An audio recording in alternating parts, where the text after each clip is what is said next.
Hello and welcome back to Worst Church Ever. I am Chris. And I'm Nathan. And we're two lifelong friends navigating the intersections of the secular and sacred in this space every Monday, and all the days between in the course of our daily lives as husbands, fathers, and followers of Jesus, rejecting fundamentalism and exploring cycles of trauma and healing in the redemptive. So grab some baked goods and a cup of coffee, because it's time for a discussion at Worst Church Ever.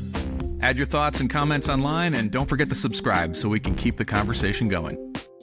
Welcome back to Worst Church Ever, where today we're winging it like Batman. No, we're not really winging it. We've got some things to follow up on and some other things to talk about that are new, but we're glad that you joined us. We want to welcome you. And of course, Nathan, welcome to the discussion. I've got my coffee right here. This is the only coffee I drink. Not a sponsor, by the way, just helping fuel my day. Nathan, how are you? I'm good. I actually drank all my coffee already, so I am just looking at an empty cup over here. So maybe there'll be less moments where I'm drinking on camera during today's discussion. Yes.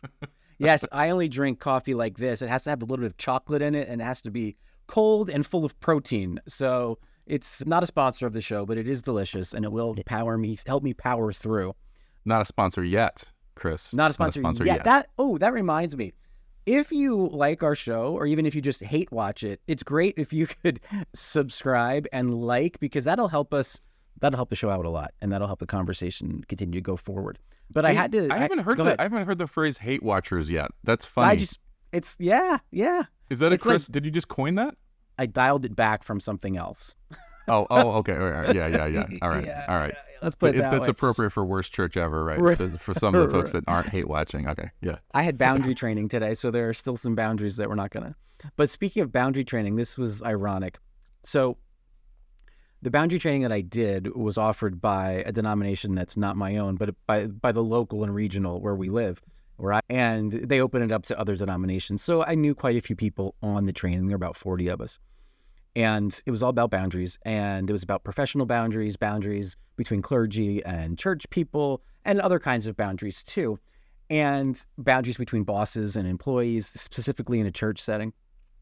And one of the things they said was, we're going to break out into small groups, and because many of you know each other, if you get into a small group with somebody that you don't want to talk about boundaries with because boundaries have been crossed or whatever, just pick another group. So I logged into my boundary, and the first person I saw in my boundary, and I logged into my small group, and the first person I saw in my small group was a pastor that I had worked for, who is the single bigot, the worst person at observing boundaries that I've ever encountered in my church work life. Without even saying anything, I just went click on to the next. It was kind of like, this is ironic, isn't it? But so, you know what would be really sad is probably the wrong word, but maybe informative if that individual finds themselves in a group where everyone just like cascades in and then it leaves. You're like, is it technical issues or is it me? I'm the technical issue. I'm the technical issue here. At some point in time, you probably have to run into some people that you haven't interacted with, but if you're in one of those sessions and people just keep on leaving and you're the first one in, you might want to check yourself, right? Yeah, because you're going to have to open yourself up to talking about things that you are counting on the people in that group to hold in confidence, and you don't know them. And if you do know somebody in that group who is not good at holding things in confidence, you're getting nothing out of the training, and you're on high alert the whole time, and you're actually probably undermining the whole goal of why you're there. So boundary training is so important in every profession, probably in every interaction. It's something that we're not really taught growing up, and then we get into the workforce and we realize, wow, these things really do matter, and they actually help us be better people, but also better organizationally and all those things. So I'm grateful for it, but it was I took an extra sip of the coffee when I saw that, so I'm going to bear down. So just on a personal note, I will share that one of the things that I struggled with growing up and even into adulthood is being unboundaried, because there were adults in my life that didn't necessarily respect my autonomy as an individual. Yeah. And so then when you grow into adulthood, that idea of being unboundaried both towards other people and for other people into my life was very difficult. So to actually draw boundaries up, I think is super important, even just as an exercise of who am I? And to draw that circle around yourself and say, this is where I end and other people begin is really valuable, just from an identity perspective, regardless of also the impact that you have on other people. But just like, my identity actually starts and ends here, and to start to actually define that, and then also to define when you're entering into someone else's space is, I think, the second half of that. That's a great point. And one of the things I've often wondered, is that the reason that God names himself I am? Like the first self-identifying utterance in the cosmos is God's self-realization that God is. And then everything flows out of that. And you can get into the question of the problem of evil and everything else when we realize that there is a point at which, even though God is in all and everything else, there's also a point at which, ontologically, God is separate. And so there are things out there that are not God. And it's the things that are not God that spin forth into things that we see as injustice or as evil or as atrophy or whatever it is. So that question of who am I goes all the way back to the very beginning of God's self-selection in terms of creating something other than God to interact with. And that's replete and ripe with all the opportunities for everything to go wrong, but God still does it, which is incredible. There are a really good amount of stories in the Old Testament and the New Testament where you can see a lot of enmeshment and a lot of boundary crossing and a lot of people that don't know who they are, for lack of a better word, right? And by the way, I think that's part of the beauty of the Old Testament is like understanding God knows who he is, and now he's actually giving an identity to a people group and saying this is who you are. And we could say that might be the origins of law, is understanding that my autonomy ends here and it cannot interrupt another person's autonomy. And understanding that, a lot of people come to scriptures and they say, oh, it's just a bunch of rules. How do you know who you are without understanding how things work and where do I end and where do somebody else begin? So I find that very comforting, right? When you see somebody that has maybe even a different set of boundaries or rules than you do, just being able to look at that and say, yeah, some of that is you needing to know who you are. The religious experience that Chris has and the religious experience that I have may look different, but he knows who he is and I know who I am. And like to be able to express that is really important. Yeah. That's all I have to say about boundaries for today. I think we've covered it. I'm winging it. Hey, save you the trip down to the bookstore to check that out from the McLeod section. Just kidding. It's much better said from Henry himself than either one of us articulated in that last 5 minutes. Right, but our goal here is not to give you everything all at once. My goodness, we just give you little morsels to encourage you to go out and be a little bit less worse than you are or than we are. That's what we do. If you start the worst, there's only one way to go, right? That's right. Very good. Very good. We want to follow up a little bit on last week's discussion where we talked about poverty. We talked about 2,000 verses, right, Nathan, in the scriptures out of about 31,000 in the canonical Protestant Old Testament, New Testament, Hebrew scriptures, Christian scriptures that talk about either justice or poverty or the relationship of those two, and about the duty, really, that we have to care for people in our community and probably in expanding circles of community. All the while also trying to, in holding fast to what is good for our own mental health and our own emotional well-being, how do we prioritize the work we do for justice versus the work that we do for our own boundaries and the work that we do for our own health? And that's something that we talked about in our very first episode together about how do you choose between lots of different things that are good. But Nathan, you and I had talked this week a little bit off screen about compassion fatigue and about how there are so many people who do need help. And what do you do? What do you do to make sure that you're at your best, not just for them, but for you and for your own relationship, certainly with God, but also more importantly, I think the people in your house, because they're the ones that you can really impact in good and in bad ways. We've been talking about that just on text this week, and I had two experiences that I'll talk about just this week. One was agencies that help with people who are in poverty. They're so overwhelmed and they're understaffed, they're underfunded. We all know that.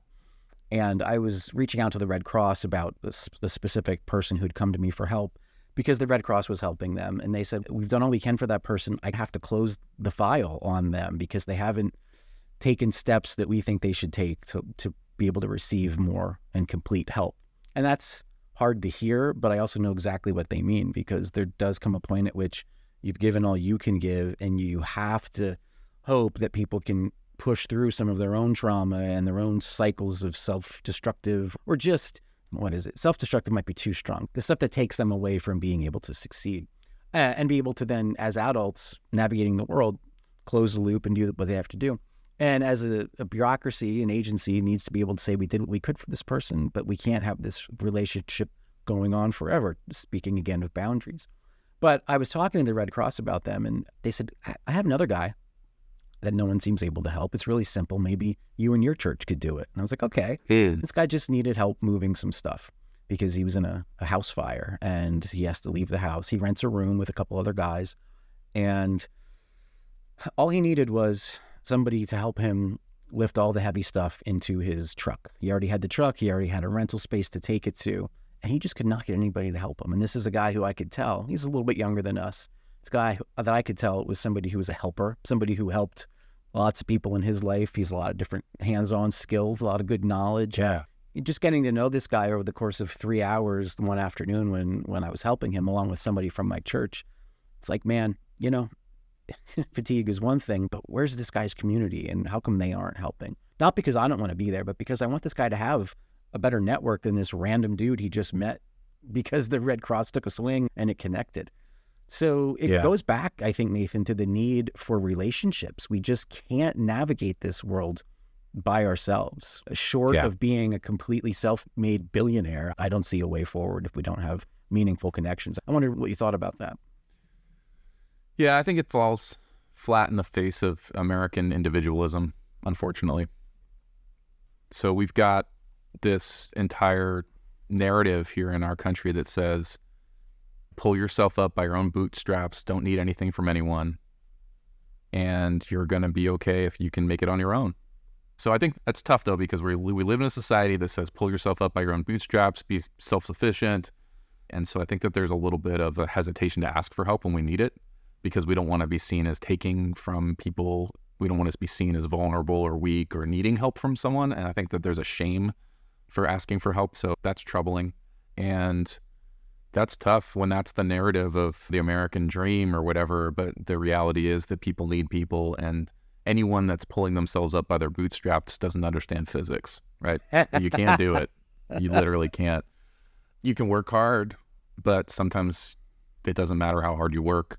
Things happen. There's floods, there's fires, there's natural disasters. And I think you said it really well last week that most of us are one step away from poverty ourselves. I don't know many people these days that could miss more than a couple of paychecks without being in serious trouble, no matter how rich you are, because your standard of living is to a point where, that house payment's due whether or not you owe a small amount or a large amount on it, and then without income, it can be easily taken away. And then secondarily, I think the other part of it is you have people in your life that actually can understand what you're going through, can actually come alongside of you and say, hey, we're going to help you in this manner, right? And I think that's the relational part that takes trust, and it takes years. Finding a community is really tough. And I hope anyone that's listening to this knows that there's nothing shameful about asking for help if you need it. Simultaneously, knowing that there's people that are ashamed to ask for help, check in on your friends. Yes. I think we can't stress that enough. And I think people in our generation, we know how important that is, and yet we resist reaching out for the help. We love it when people check in on us, but we also love making plans and then getting credit for making plans and then getting to cancel because we're sick or the kid is sick. We're so anti-community, even in our professed desire and need for a community. It's like nothing's better than canceled plans because you get all the social credit for trying. Because you're just tired. You're just tired. And I think our generation, especially people our age who are between Gen X and millennial, and we're squeezed in really unique ways by our parents and by our kids, and just by the fact that the boomers won't retire. And we've already been skipped over for Gen Y, and now Gen Z is coming up. Boomers, come on, it's time to retire. It's back in, in, more bro. Wealth than any other group in the history of the world. Yeah. Just go ahead. Just stop already. And it's even replete. Not everybody has. That's a general statement, right? Yeah. No, good point. And a lot of them lost a lot in the different economic downturns because 401ks got decimated and stuff. We understand that. But a lot of times people are just holding on for very human reasons other than needing to survive. They hold on because of power or because they don't know who they are. And they don't want to go home to the spouse and have nothing to do because they don't know what to do with themselves. And they might not even know that spouse after 40 or 50 years. That's a good point. And you see this in our politics. Who are the presumptive nominees? A guy who's 80 and a guy who's 78. And I think Colin Jost made a joke on 2 weeks ago on SNL. He was like, why don't we just tell them that they both won? They both have done a good job. And now they can rest. You both won. Yeah, you both won. Yeah. I saw, I don't remember if it was Saturday Night Live or another skit show that was out there a couple of weeks ago, or maybe it was a couple of months ago. They had the conversation with Grandpa. And I don't you're think getting older now, and it's time for us to have some serious discussions, and we're going to need to move you into Congress. That was the punchline at the end, was like, it's time for you to become a senator because you're nearing the end. But it is interesting that we do have like some age requirements, but they're not, I don't know that if you had somebody who was 35 that ran for office, this even happened with Obama, and he wasn't 35. Everyone was like, oh, he has no experience, he's not old enough to be running for president. And yet that means you're stuck with people that are 85 years old running for president. That's right. Well, they got all the experience, but they also don't remember any of it. Yeah. And a lot of the experience they have is bad. Like they've got a lot of bad learned habits and a lot of truisms that like maybe worked in the 70s. I don't understand why you can't own a house. My first house cost $10,000 and college cost $2,000 for all 4 years. And I was making the equivalent of $100 an hour because unions were strong and or whatever other reason. Or you went to work for one company and you stayed there for 30 or 40 years. You weren't moved around. And they gave you a gold watch. And they gave you a watch. Yeah, exactly. They didn't ship you all the way across the country if you wanted to keep your job. All that stuff. Yeah. So it's different. It's different. I think the other thing that's interesting is we were talking about families a second ago. Well, you were talking about families a second ago. I was listening. But I saw an article that was talking about the myth of the nuclear family. Oh, did you see that? No, but I am familiar with that idea, I think. But go ahead, please.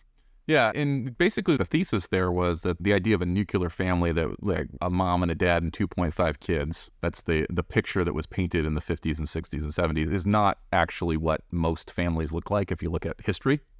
Mm-hmm. And so if you look at American history, that was the picture that was painted probably to help people move to suburbia, escape the cities or whatever, and 2.5 kids and a spouse, and that's it, right? And now I don't have a grandparent connection, and I don't have my siblings, and I don't have my cousins, and that's not how the world works in most places. I went to Greece when we were first married, my wife and I, we were visiting, and you see these big families that are just gathered around, and they build on an addition to the house so that they can move in next to their parents, and then there's another one for and then another one, and then just the whole street is one family. And it's not every single person that's in that country has that experience, but I think a lot of families, that's just how things are done, right? You got a community around you, and it's people that care about you, and maybe there's maybe the opposite problem with boundaries, a little bit the other side where you don't get any because your family knows you too well. Sure. But at the same time, there's this social security system, for lack of a better word, that creates help and creates resources. And when you strip that away, you're left with kids that are the age of this guy, and he doesn't have anybody to help him move his furniture. Yeah, that's right. That's terrible. Right? Yeah. I can't imagine being in that place. I just had a fire, and I can't find anybody that's just going to help me grab the last belongings that I own and try to get them somewhere else. Like, what a vulnerable place to be, where like I have this stuff that I might not even be able to keep because it's too heavy for me to move on my own. Yeah. That sucks. After the trauma of already losing your housing and a lot of your possessions and everything else. Yeah. I've just lost my housing from a fire and many of my possessions, and the things that I actually have I may not be able to keep because I can't lift them. Yeah. That's awful. Yeah. Can we say sucks on this show? Sorry, I don't know. Yeah, we can say sucks. We okay, can say sucks. Yeah, it sucks. It totally sucks. Thank you for helping him. The guy that from my church that helped me we did it together.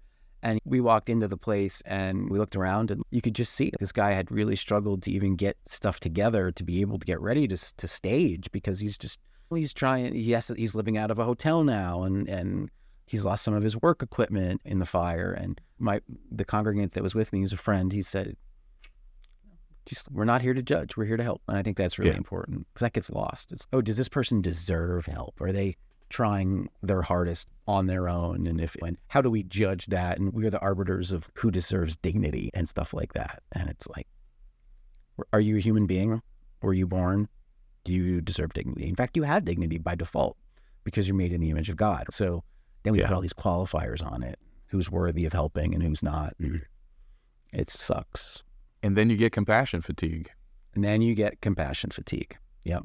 And I think part of that's probably from trying to triage who gets help and who doesn't, right? Yeah. Yeah, absolutely. Right. You're so busy triaging, and there's a dopamine and endorphin hit that you get from managing impossible tasks that are life and death. And that's hard to give up.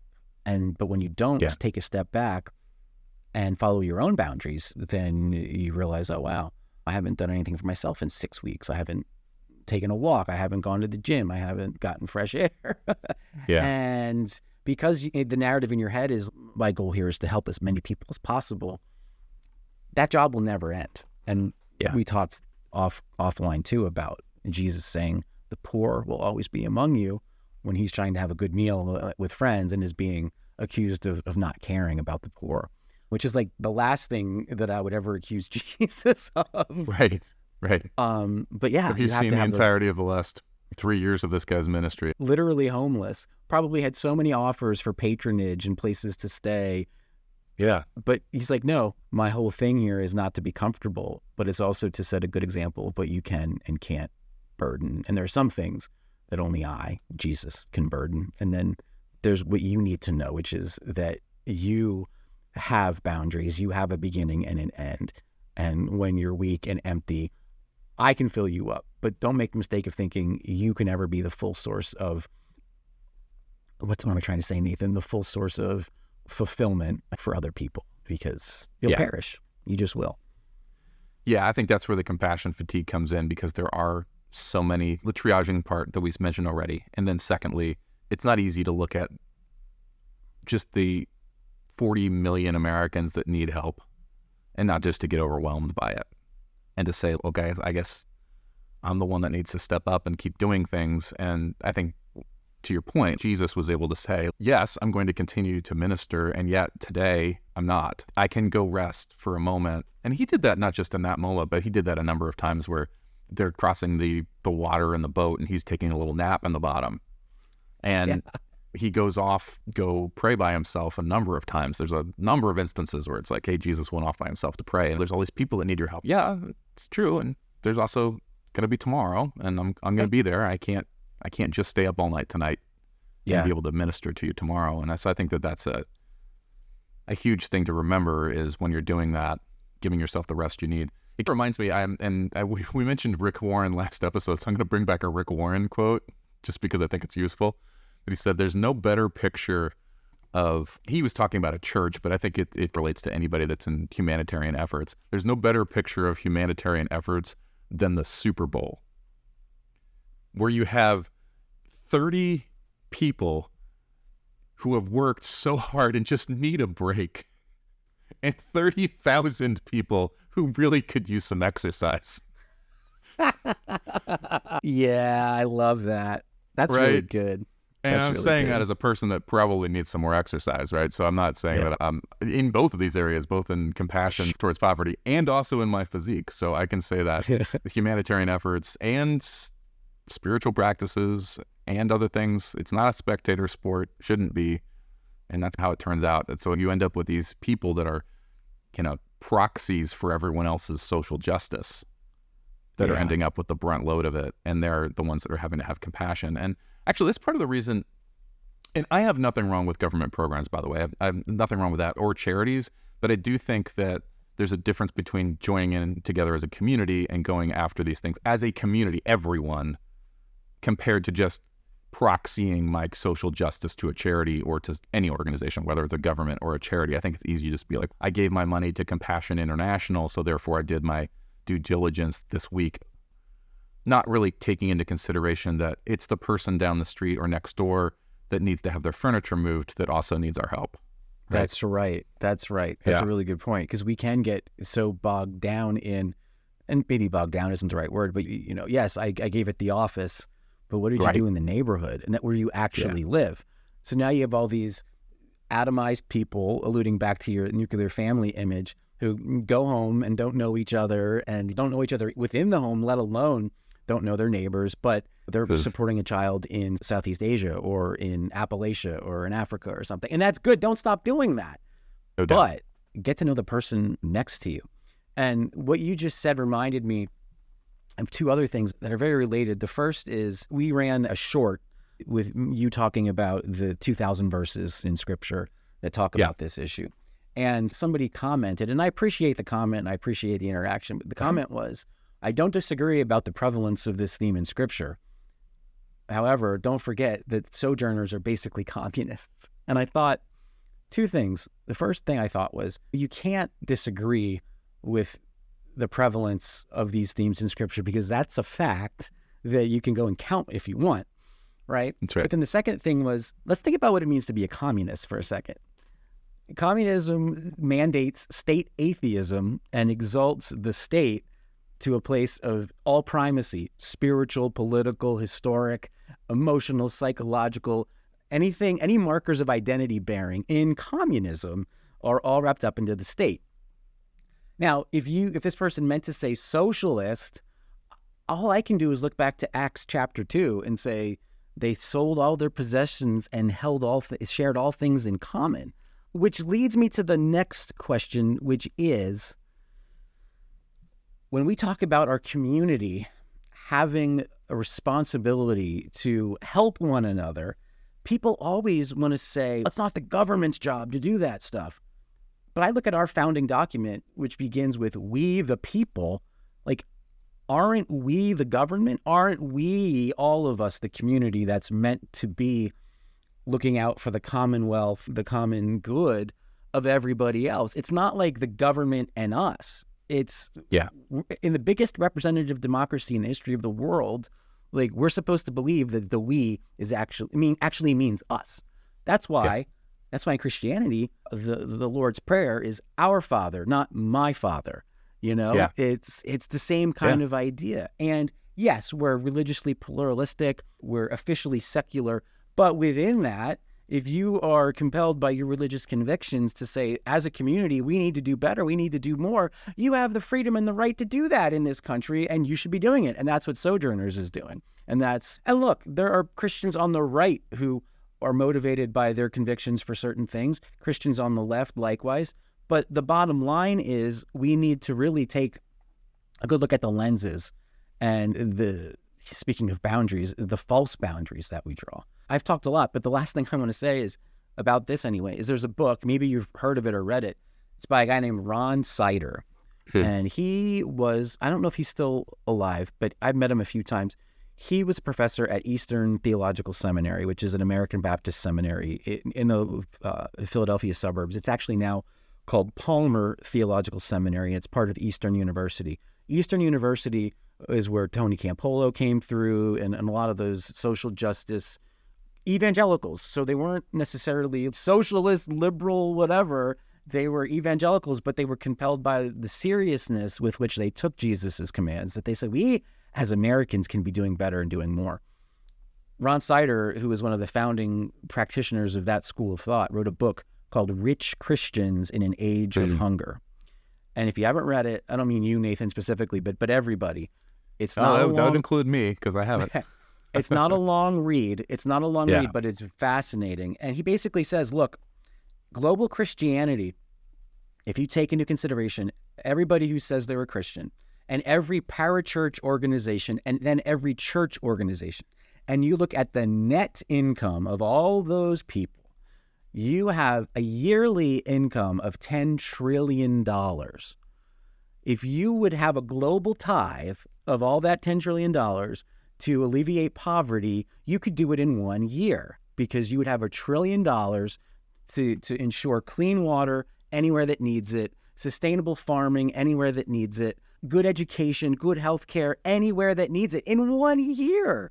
And you have until Christ returns every year to do that. So for people who say the government shouldn't do it, the church has to do it, where the hell is the church? Because if the church was going to do it, it would be done by now. Yeah. Yeah. And we could probably get on a 3-hour rant on this. A lot of that money in church organizations, especially in the West, is tied up in buildings and payroll and other stuff. And there's nothing necessarily wrong with those. There's nothing inherently wrong with having a building to meet with people in. And if you have a lot of people that need to meet, having a good parking and having good restrooms and having good staff that can take care of that. This isn't criticism of buildings, right? That's not the issue. Sure. But I do think that there is a amount of resources that are poured into things that are temporary and require maintenance, and then they become part of the budget, and then you limit yourself on what you can actually give to the world around you, because we got to build a bigger building now because the one that we built 10 years ago is not big enough. So that, I think there's part of that is that. And then the other part of it is churches historically don't actually get as much money from their parishioners as you would think, even though they're passing around the basket and everything. And you're like, oh my goodness, these churches. There are some churches that rack it in, right? There are certainly some organizations that manage to make tithing almost a business, but I would say the majority of churches there's probably that 15 to 20% of people that are supporting everybody else. It's what we talked about before with the football team, where you get 30,000 spectators that aren't really contributing. They certainly like the resources, but they don't necessarily provide a lot of stuff. And again, that's not criticism. Everyone needs to fight it in their heart to give what they're under compulsion, and fight it in their heart to give and not under compulsion. So this is not we don't take tithes. We don't take money from anybody. We joke about having sponsorships, but this is something that we just do as a part-time gig that we just do for fun. So we're not in it for the money here. But how funny would it be if we got to a point where we had a lot of people on live streams and we did super chats? Do you know what super chats are? That's where you pay $5 to make sure that the person reads. Maybe if we played video games, we'd get to that point. Yeah. I don't know. Hey, man, maybe they'll mention my idea about poverty in this next one. Yeah. Angel 2323. I love that idea. That's great. Thanks for your contribution. Jesus Freak 95. Jesus Freak 95. You're joking, but hey, I won't write it off if we find a good cause for something, and we have enough people that are listening that we'd want to do a super chat and have it be like for alleviating poverty or something like that, where it doesn't go to us, but just goes to take care of stuff. Yeah. I'll read the chats of anybody if they'll give money towards ending social injustice. Absolutely. Oh, that's a good challenge. Look what Mr. Beast does. He does. Right. And I'm sorry, it's not just my tween that watches Mr. Beast. I watch Mr. Beast. It's compelling. And here's a guy. Fun. And I don't know Jimmy Donaldson, but he grew up very evangelical, very hardcore, and he is on record saying that a lot of that judgmentalism that he grew up with is part of why now he considers himself to be more agnostic. But yet, look at how he takes care of the people that are in his immediate circle. Look how he takes care of complete strangers. I'm not trying to fanboy Mr. Beast here, but I'm just saying the Christ ethos is in that guy, no matter what you call yourself. Yeah. So I think we probably need to go on record as saying that it's not as easy as just collecting money from everyone. Fixing poverty in the United States is different than fixing it in places where the access to water is not just because we don't have the finances to do it, but we also have potentially an infrastructure around certain places in the world where if we gave charitable aid, it would be taken and used to purchase guns, right? There are places in the world that are still doing that. And we don't want to be naive enough to just say that like money fixes everything, but it sure as heck helps, right? Yeah, it does. It does because it's money. Right? And and working on the ground and knowing the stories of, but for $50, things could have gone a different way. It's infuriating to think that we want to argue in the halls of Congress about those $50. And I've seen local government at the county level be taken over by extremists on whichever side. But in this one particular case, there was a community group that wanted to get some funding to buy an old schoolhouse and turn it into affordable housing. And the county is the one who was in receivership of the building. So the county could have sold it to this organization for pennies on the dollar, symbolically even $1, or they could sell it to a developer. They sold it to the developer, and it sat for 10 or 15 years. Whereas had they sold it to the organization that I had vetted, that I had worked with, that had an actual plan and donors lined up, but to be seen as financially, fiscally responsible, oh, we're going to sell it to the capitalists rather than to the nonprofit. That the nonprofit would have had that stuff built. They had volunteers who knew what they were doing, and they would have had more affordable housing or transitional housing in the heart of the city where it was needed. Instead, it just sat. And it's that whole counterintuitive thing of like people say, no, housing people first can't be cheaper than making them earn it themselves. Trust me, every study out there says that it is because of the nature of homelessness. So what you want to say is, I'm fiscally conservative, so we can't do this because it's not cost effective. And when you find out that the socialist thing is actually the cost effective thing, well, then you have to make up reasons why it can't be true, and that pisses me off. When we moved to Seattle from Florida, I think I had this moment that was, well, the moment is kind of, it wasn't a moment, it was a couple of years. But like being able to watch the differences between Florida and Seattle were stark. And I think my political ideology sort of started to sway. It didn't necessarily sway left or right, but it became more along the lines of consent of the governed. Yeah, is the most important thing, because if you're in a place like Seattle where they actually they vote in taxes on themselves, it's on the ballot, and they vote to increase their own taxes. Wow. Because they want to have funding for schools or for libraries or whatever it is. And so there's a ballot initiative, and it says, would you vote for this amount of money more in taxes in order for us to fund this? And we're going to turn it to the people, we the people. And they say, yep, that's important enough for us to actually get behind, and we want to make sure that we're going to fund that. And I think that kind of changed like my mindset and really made me remember that we are a representative democracy, right? That it is we the people, that when we vote in people in office, we're not just sending a proxy, but we're actually sending a little bit of ourselves there. And like the idea is that we would have ourselves represented and our voice actually heard. And I think that's super important, is to say, like, when there's new laws that go on the books, regardless of what they are, they didn't just get there arbitrarily. They got there from the will of the people over a course of a number of years. And I think that's really important. What I see right now happening, though, in Washington at least, and I'm sure it's happening at the local level and whatnot, is I see a lot of like long-term positioning for power between parties. And that's something that I think is a little disheartening. I think on the local level, you're seeing it less. But when you look at it at the national level, and I don't know if this necessarily belongs on the podcast here with poverty either, but the idea that we're going to, we're going to get really good at the strategy of redistricting so we can just retain power. Yeah. So we'll just carve out, like, we know Chris is not going to vote for, for the person we want him to in the next election. So we're going to have his entire neighborhood, but then we're going to carve out Chris's house out of the district and put it in the other district, because we know that belongs with those other people.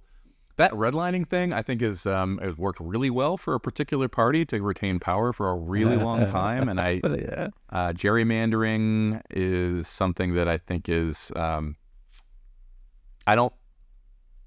going to make a prediction here. I think we're going to see less of it in 30 years than we do now. I think there's going to come to a tipping point where there's going to be a lot of people that wake up and say, yeah, it's getting to the point where it's really carving out all the people that you don't want to actually have on the voting block. We're just going to put them in a different district. And I think that's one of the biggest abuses of power today. I'll go on record as saying that. It does have to do with the issue of poverty, because sometimes you're actually drawing lines around particular areas that might want to vote a certain way based on the representation of their economic status.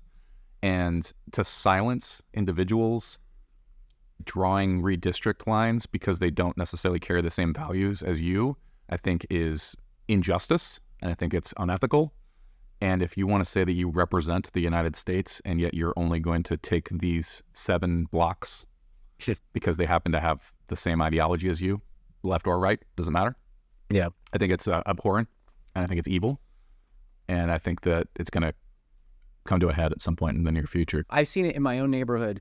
The guy across the street from me, oh my God, I got into a screaming match with him because the church on the corner, which is the United Church of Christ, which is my denomination, it's not my church.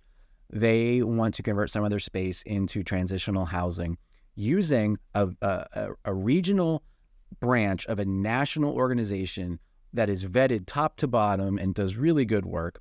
And this guy hears transitional housing and he thinks crime. He thinks all this other stuff. And the reason we got into a screaming match wasn't because of politics, but because he literally said, anybody who supports bringing those people in here, I hope their families get murdered and their daughters get raped.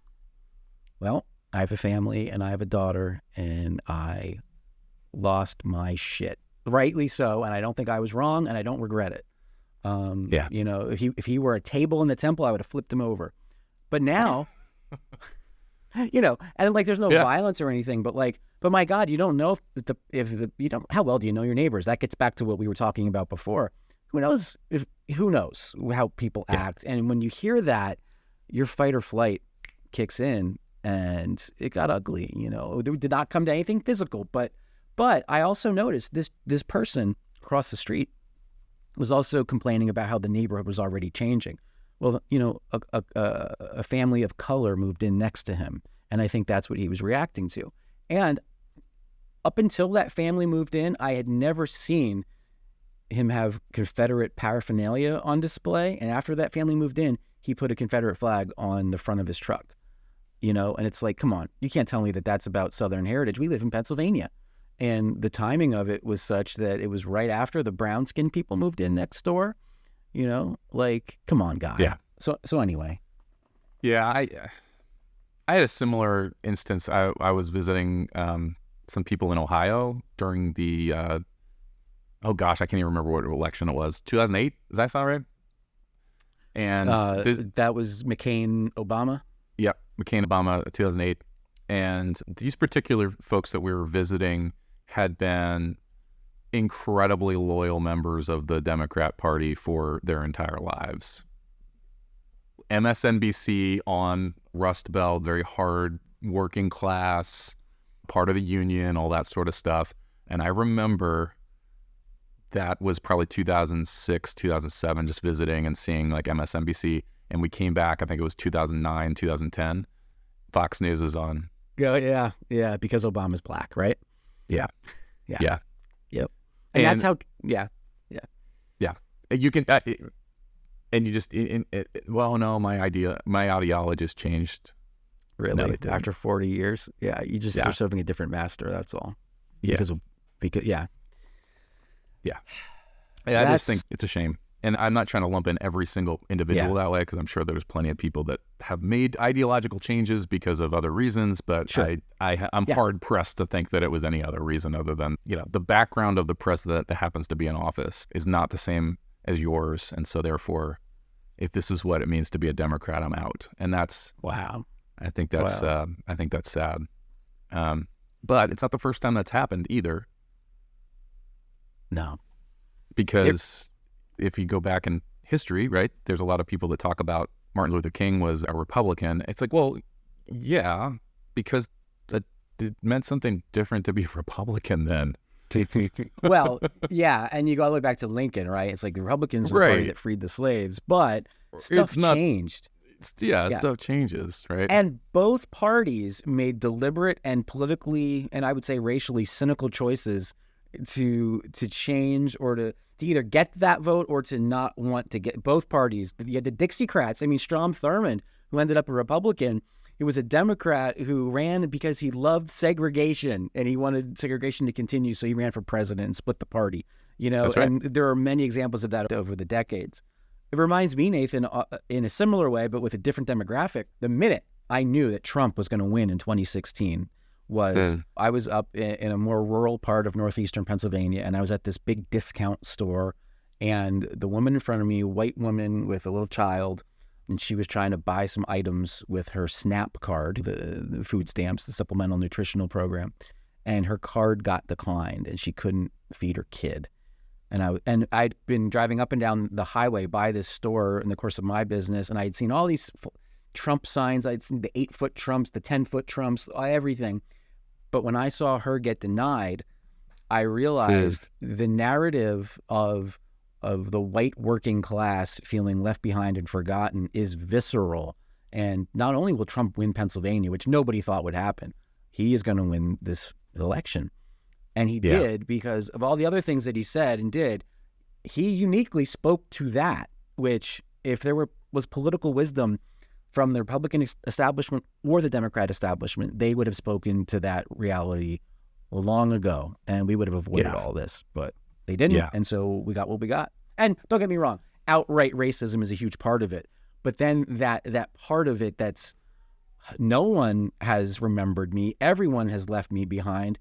Okay, Trump might be racist, Trump might be running as a Republican, but he's an outsider. He's an anti-establishment candidate.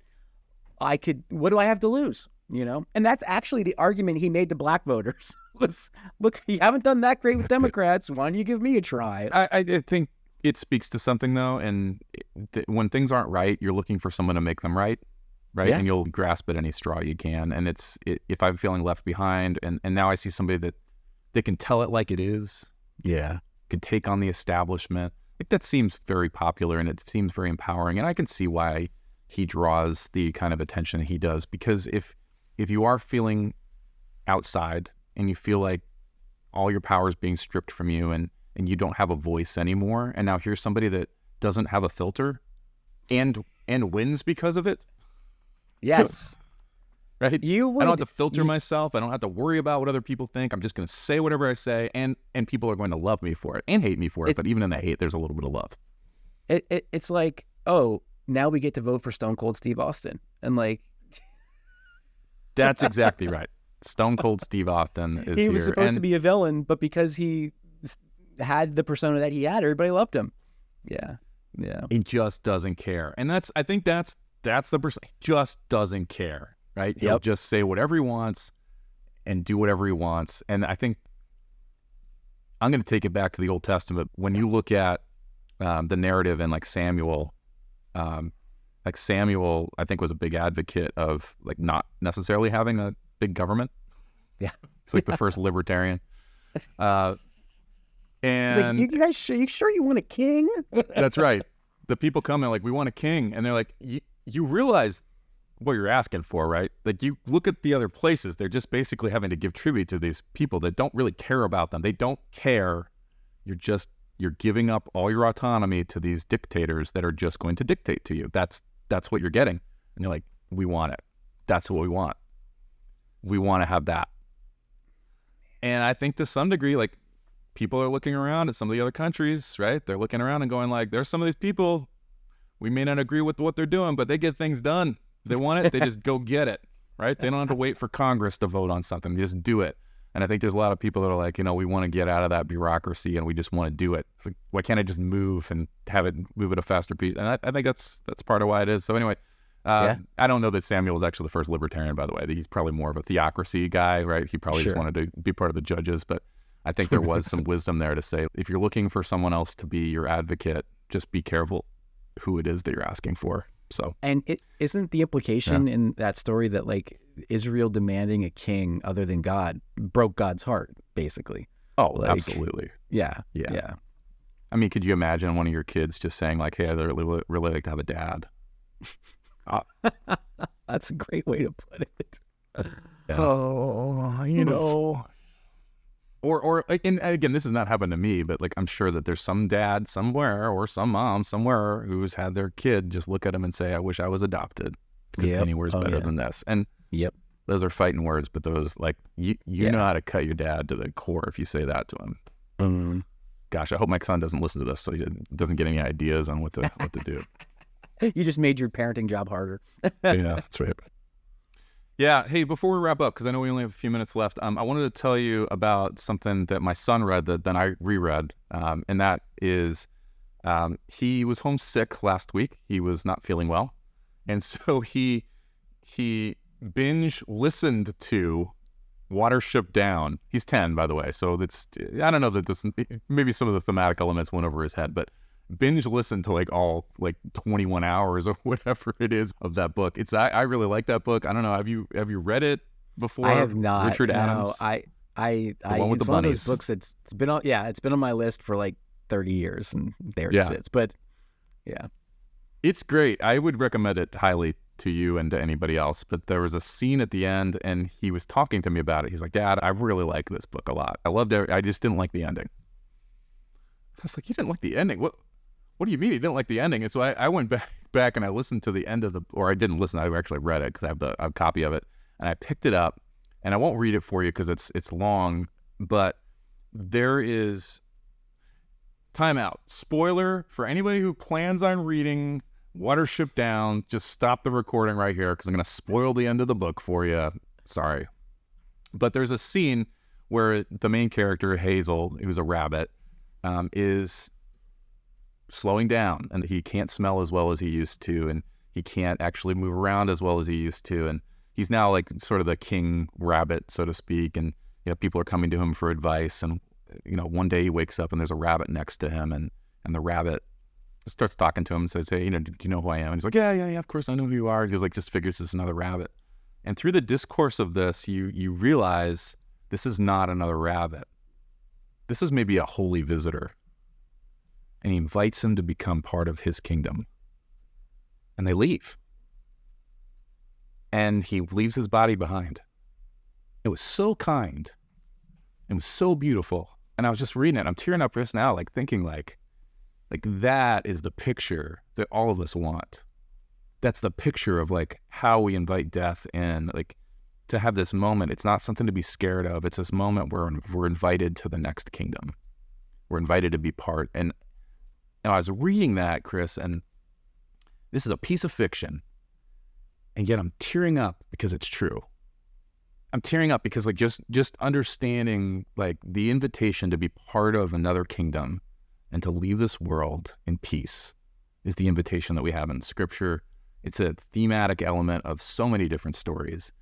And, I was reading that passage, I think about a lot of the people that might come to our show and either have an attitude of like, this is literal, it has to be literal, it has to be true, or the opposite of like, none of this is true, why can you even talk about this sort of stuff?